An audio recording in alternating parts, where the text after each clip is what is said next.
The New York Knicks just wrapped up media day, and we got a lot to talk about. Josh Hart let everybody know that he has suffered a setback to his injury, that he had to have surgery on this offseason.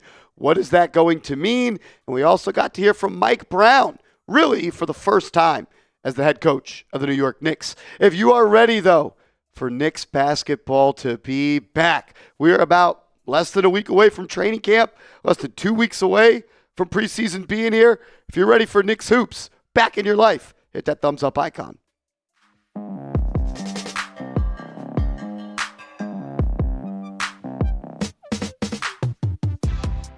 This is New York Knicks Now by Chat Sports. I am your host, Marshall Green. Appreciate everybody for being here. I know I don't sound all that well. I'm starting to feel a little bit better. Voice is not 100% back, but I had to get you guys a video as media day is here. Let's start with this. Josh Hart, the New York Knicks Superman, does everything for this basketball team. He had off-season surgery on his right ring finger, said it caused him to not really be able to work on his jump shot this offseason, but he revealed today that he has suffered a setback to that ring finger that he had to have surgery on. Hart saying this, quote, "I hate playing with anything on my hands. I don't have a good feel for it. Might take a little getting used to, but that's the best case scenario for me right now. I want to be out there with these guys." So he's essentially saying he just has to play through the pain at this point. He also pretty much said, I'm going to need surgery this offseason when everything slows down. So hopefully the New York Knicks, they put a banner in the rafters at the world's most famous arena, long off season, Josh Hart can go and get that finger surgery. It doesn't look good. Here's a picture from media day. Right ring finger.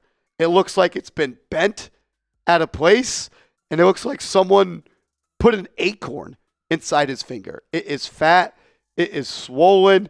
And this is something that I think is going to affect him throughout the season. And, he's pretty much said that's what it's going to be. And, not to be over the top or blow things out of proportion, but this is horrible news. Josh Hart is someone that has already showed he's not the best shooter in the NBA. And the numbers from last year showed you when he got hurt, the three-point percentage fell off a cliff. He started off the season hot in November and December. And then once we got to 2025, it didn't go all that well. So hopefully he's able to heal from this. Hopefully it's not going to hinder his performance, but it's September, and hopefully the New York Knicks are playing into June, in late June. It's a long NBA season.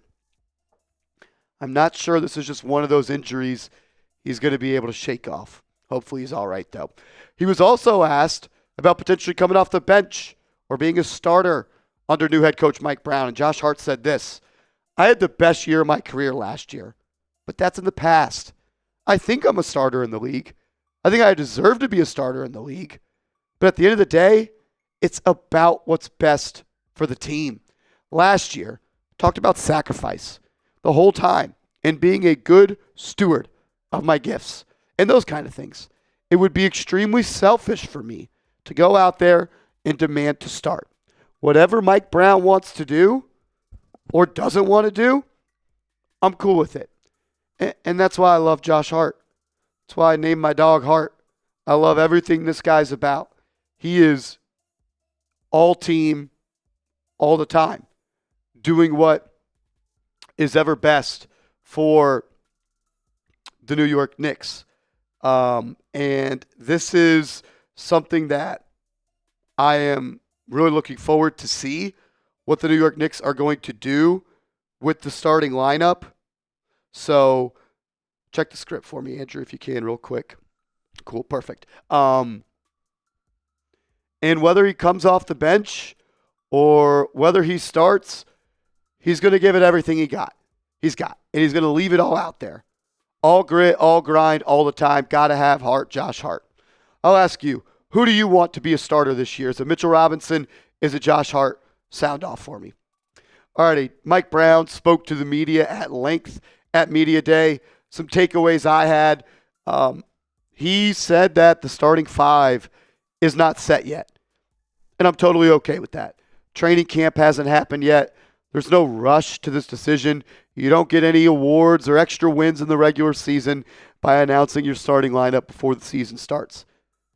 Let's let it play out. Let's let the competition produce the results and tell us what we should do. Let's run some small ball in training camp and in preseason. Let's run that double big lineup some in preseason and training camp.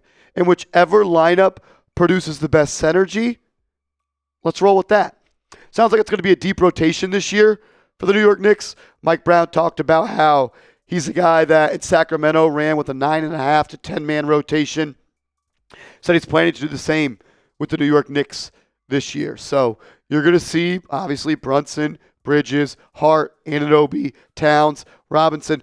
I think Malcolm Brogdon's going to play a lot on this team. And one of my hot takes at this moment is Malcolm Brogdon actually might play more than Jordan Clarkson. Clarkson's going to be a part of the team, though. Obviously, Miles McBride is going to be a part of the team. Guerschon Yabusele is going to be a major part of the team. The Knicks can legit go 10 deep. They got enough guys to get it out there and get it out the mud. It's a championship roster. Also talked about how he wants to play fast. That was kind of his calling card in Sacramento. And getting up and down with De'Aaron Fox and Malik Monk and putting his players in position to get the best results for them. Brown said this, quote, "We want to play fast, floor spaced, a certain cadence in the half court. And then defensively, we want to be physical. We want people to feel us. We want to do so without fouling." I love how he says a certain cadence in the half court.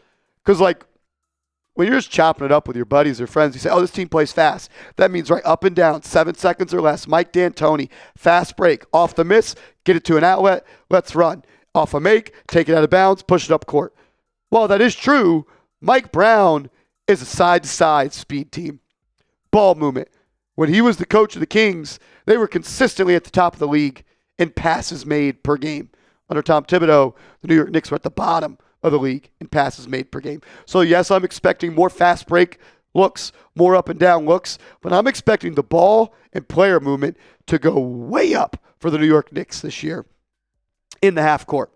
He also talked about how he wants to get Jalen Brunson easy buckets. He said, don't worry, the ball is going to be in the hands of Jalen Brunson down the stretch, as it should be. But he has relentlessly talked about how I want to make sure number 11 has it a little bit easier, saying this. He seems like he's a versatile player. And the biggest thing that I want to do for him is to try to get him, as well as everybody else, easy shots.